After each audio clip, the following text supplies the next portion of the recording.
Thank you once again for making Locked On Cougars your first listen of the day. Another just note for you guys, if you're interested in doing so, please sign up for the Locked On Cougars Insider Group. Supports the show, obviously, and everything I am doing and what we're doing with the podcast, but more importantly, get you the inside scoop on everything I'm hearing on BYU sports, all for just $5 a month. Now, the best part is the kicker. Get 2 full weeks, a half a month free before you pay anything to be part of the Locked On Cougars Insider Group. So if you're interested in doing so, getting those updates on what I'm hearing about BYU sports, join us today. The link is in the show notes below, whether you're watching this and or listening to it. There's a hyperlink there. Click on it, sign up today, and be a part of the Locked On Cougars Insider Group. All right.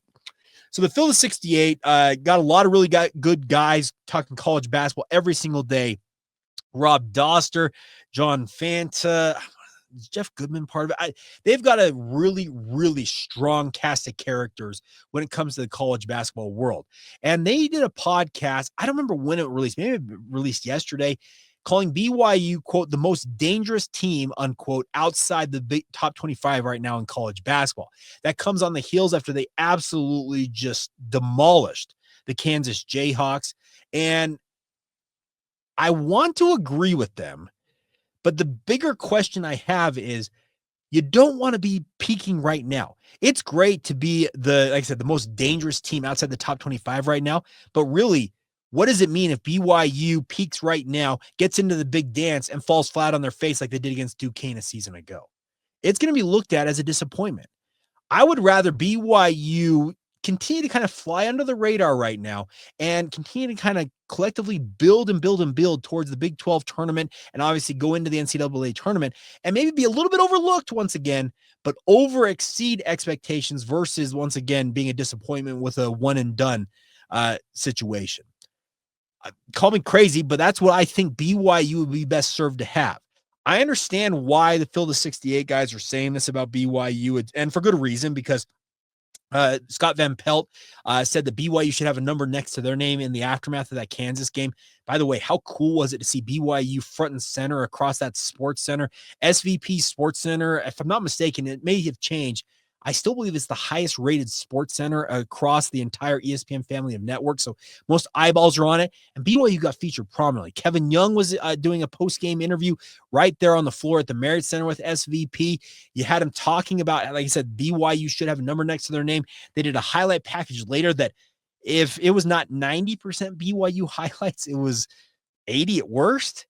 It was really, really cool to see BYU front and center with regards to what SVP and ESPN were doing for them in the aftermath of that win against Kansas. It was a resounding win, and it resounds across the country. People sat up and was like, hold on, what did BYU do to Kansas?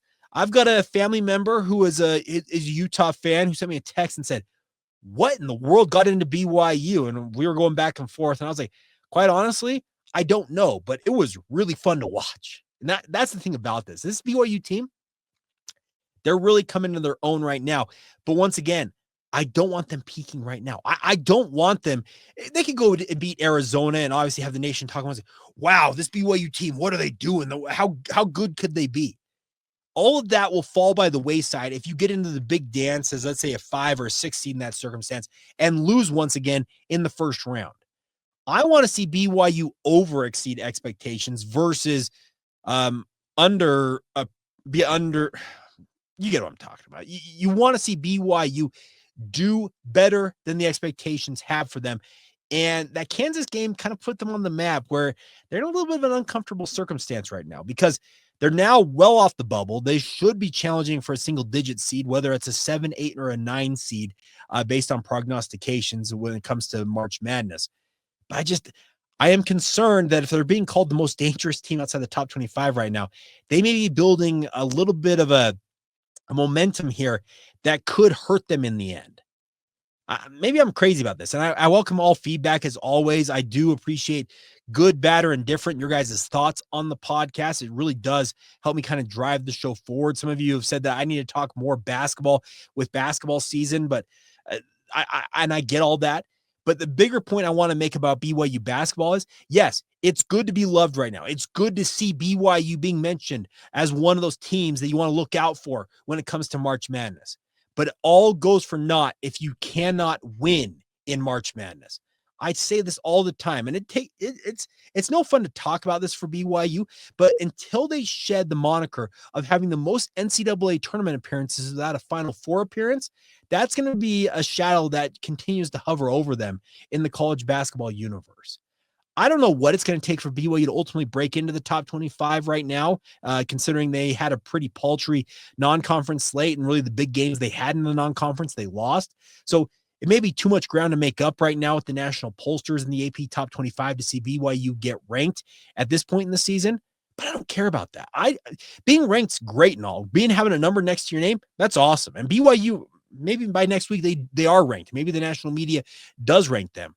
But I would rather BYU continue to kind of silently go about their business and continue to build what has become a pretty dangerous team. When BYU's on, as they were against Kansas, that's a mighty dangerous team. Bill Self was not, I think, bloviating when he said that BYU could beat anybody tonight.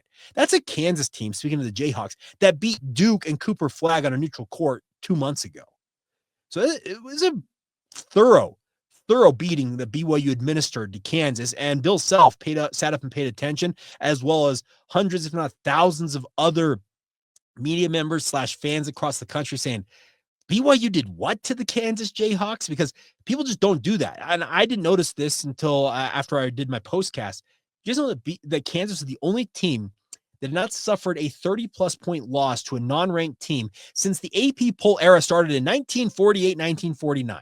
They were the only team across college basketball who had never absorbed that. And BYU handed that to them and said, hey, here you go.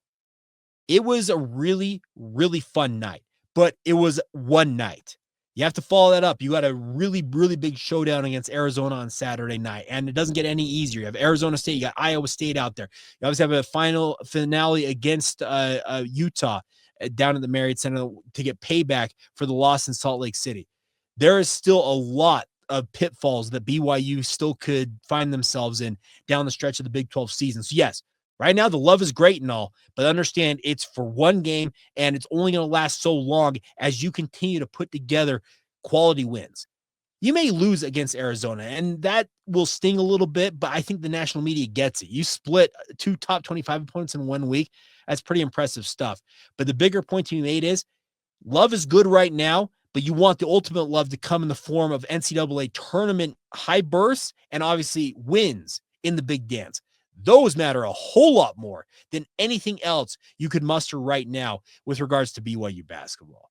Once again, I may be crazy, but calling them the most dangerous team outside the top 25, that's great and all, but I'd like to see them go out there and win a second round game and go to the Sweet 16. That's what I want to see from BYU basketball.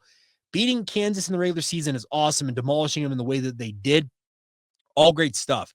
But I'm withholding judgment because I want to see this BYU basketball team, because it sure looks like they're headed to the big dance. I want to see them put on a better performance than they did a season ago, and quite literally better performance than they've put on for more than a decade at this point, because it's been a pretty rough go of things outside of first-round wins in Dayton against Iona that required a monumental comeback. BYU's NCAA tournament history recently, not so good. So that's more of where I'm looking at what I will consider a success for BYU. And once again, I welcome the feedback on anything we've talked about on today's show. So with that said, that'll do it for this edition of Locked On Cougars. Please subscribe, rate, review, share with your family and friends. You have your Uncle Larry out there who's a big Cougar fan. Tell them about this podcast. It's BYU content every single day. And as always, thank you for all the support. The love you guys support, the love you guys give to the podcast, the support you give it. It truly does mean the world to me and everything else we're building with this community. But once again, thank you for making Locked On Cougars your first listen of the day. And as always, thank you for making Locked On Cougars a part of your day and being everydayers with us right here on the podcast.